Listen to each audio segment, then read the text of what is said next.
Do you like FNAF? Do you like Freddy FNAF Bear? Schizophrenia is defined as a serious mental health condition that affects how people think, feel, and behave. It may result in a mix of hallucinations, delusions, and disorganized thinking and behavior. In my opinion, FNAF has been getting really boring recently, and I think that's one of the main issues that's keeping people invested in the series, and I think that it's just been getting too predictable. It's been like 10 years since this franchise first started, and we all know how it goes in the games. You see a scary animatronic, hide from scary animatronic, and that's boring. So I wondered, and I pondered, what if schizophrenia animatronic.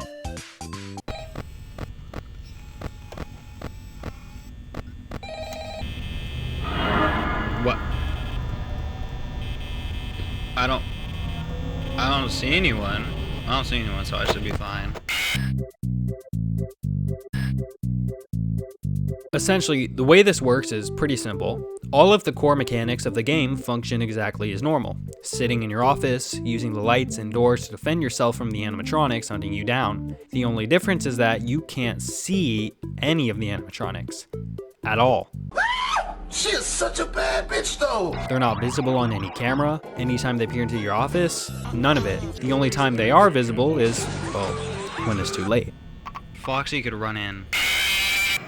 Case in point. This means that any visual indicator I normally would have to defend myself is completely out of the window.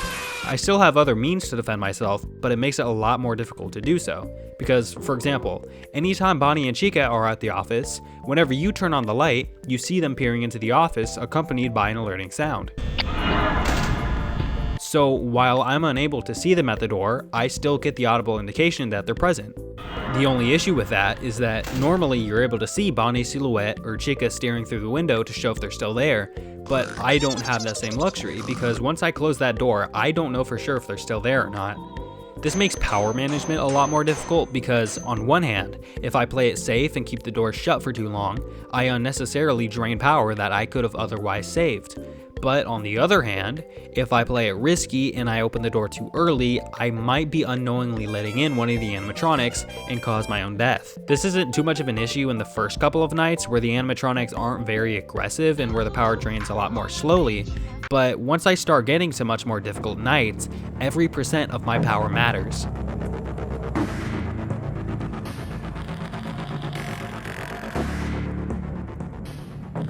Now, the first night is never usually that bad in any of the games, and that's because nothing happened. Yeah, nothing really went on this night. They didn't show up or anything, so... Well, I mean, except for this, but... Yo, what the... Beyond that, though, there was nothing else. So, on to the next. Night 2, on the other hand, did start to ramp things up a bit because the game kind of tried to screw me over by having the animatronics show up about 6 times at my door throughout the night. Oh. Are you there? Hello?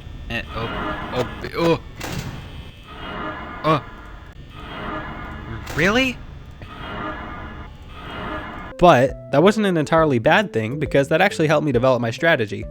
This is probably common knowledge to people who know more about FNAF than I do, but I realized that when the animatronics leave, their footsteps can be heard leaving from the door. So I just waited until I heard footsteps and I opened the door, and most of the time throughout this run, it worked pretty well. The only issue with solely relying on that, though, is that there's a lot of other sounds going on at once in the ambience, so there were many times throughout this run that I mistook footsteps for some other sound, and I ended up opening the door way too early.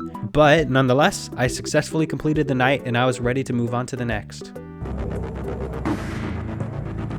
Now, night 3 actually went pretty good for a while. Bonnie and Chica didn't show up at my door nearly as much as they did the previous night, and it wasn't that bad, because it's still only night 3, so I have power to spare, and listening to footsteps has gone really well for me so far, so it should be pretty easy. Okay, 5 AM, 22% power. Oh, shit. Yeah, I kind of forgot about Foxy entirely. I haven't played this game in a long time, and he didn't show up on night 2 at all, so I completely forgot about the fact that I need to actively check the Pirate's Cove to make sure that he's still there. The thing with how I modified this though is that Pirate's Cove doesn't ever show any frame other than when the curtains are fully closed. So I don't know what movement stage he's on at any given time. So I just kind of got to figure it out and hope for the best. So I tried the night again, and it didn't seem that bad. I was improving my strategy, fending everybody off successfully. I started checking Pirate's Cove a lot more, and by the time 5 a.m. hit, I was like, okay, I got this in the bag. We're good. Nope. Chica got into my office, which at 5 a.m. isn't a certain death sentence, because I'm pretty confident that I can just wait it out, because what are the chances of anybody else appearing at my office? I was actively checking Pirate's Cove through the whole night, but whatever, because I eventually made it through, and I got into the next night. Now you're probably wondering, wait, did he just skip night 4? And yes, I did, because nothing really happened on night 4, and that's a bit of a problem because honestly, looking back at the rest of the run so far, this just hasn't been difficult. I mean, I've just been speaking pure filler because sure, I've died a few times, but overall, not being able to see the animatronics really has been more of a minor inconvenience than an actual challenge. So naturally, this made me a bit cocky going into night 5 because, I mean, sure, I was still scared because it's night 5 and that's already a whole thing on its own.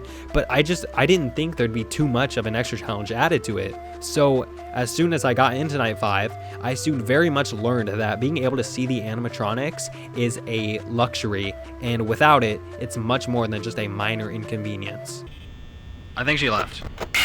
Yeah, about 30 seconds in, my strategy just kind of entirely started to fall apart. I don't know if it was because I was nervous and stressed about the night, but listening for footsteps became a lot more difficult, and I started just completely misjudging whether the animatronics were still there or not. And that's a big problem because of all the nights to be concerned about power on, this is the night to be concerned about power. Freddy was also really dormant during the previous nights because I don't think he moved at all in night 3 or night 4, or I just definitely didn't notice because I believe it is night 3 when he starts to move, and he hasn't really been an issue at all thus far. But then I actually started hearing his laughs and I remembered he's the biggest threat I need to watch out for, so I actually need to be concerned. And again, I haven't played this in a long time, so I completely forgot his movement patterns and his behaviors. All I remembered was that when he laughs, it indicates that he's moved, and once he's at a camera outside your door, he won't move, and if you drop your guard even for a second, he'll come in and ravage you, or something like that. And because of the fact that there's just a lot going on, and I have no idea where anybody is on the cameras, I kept accidentally letting in a few animatronics, and they would slip through my office without me realizing it. See, look at that, 3 a.m., personal best. So after a while, I kind of realized that I had no idea what I was doing because I completely forgot like every night 5 strategy, and I knew I was going to be there for ages if I kept this up. So I decided to try and refresh my knowledge on the game. And by this, I meant going to the wiki to figure out what on earth I had to do. Okay, so the most common strategy is to close the right door. Now I knew exactly what I was doing, and there was absolutely nothing that was going to stop me from beating this night. Just kidding. I don't know what I'm doing because I can't see anything going on. This would be so much easier if I could see the animatronic. My main issue with this night actually was mainly Bonnie because he just would not stop sneaking into my office. I kept on opening the door way too early thinking that he was gone, when in fact he was still standing there and I just invited him right into my office. What? Okay. Then Freddy started ruining things. I don't know where he was because I wasn't really paying attention to any of the laughs that he was making. So he decided to start sneaking in too. Though he was making me really mad because like here, for example, when I was at about 2 a.m., I quite literally closed the right door before I checked the camera. Then I opened the door and he immediately decided to jump in and murder me. What? Man. Then Bonnie and Chica started double teaming me. What? Really? And this is where it gets near impossible to progress when something like this happens, because even when I try to rely on the footstep noise, I have no clue who made that noise. Okay, I don't know who left. I think it was Bonnie. Okay, maybe it was Chica who left. When there's only one animatronic at the door, it's much easier to try and decipher if they've left or not, because there's obviously only one animatronic to associate that to. And when both are at the door, I don't know who's left. It's up to a complete 50-50 choice to decide what animatronic most likely is still there. And that's not really reliable, because guess who picked wrong when I had to try and make that choice?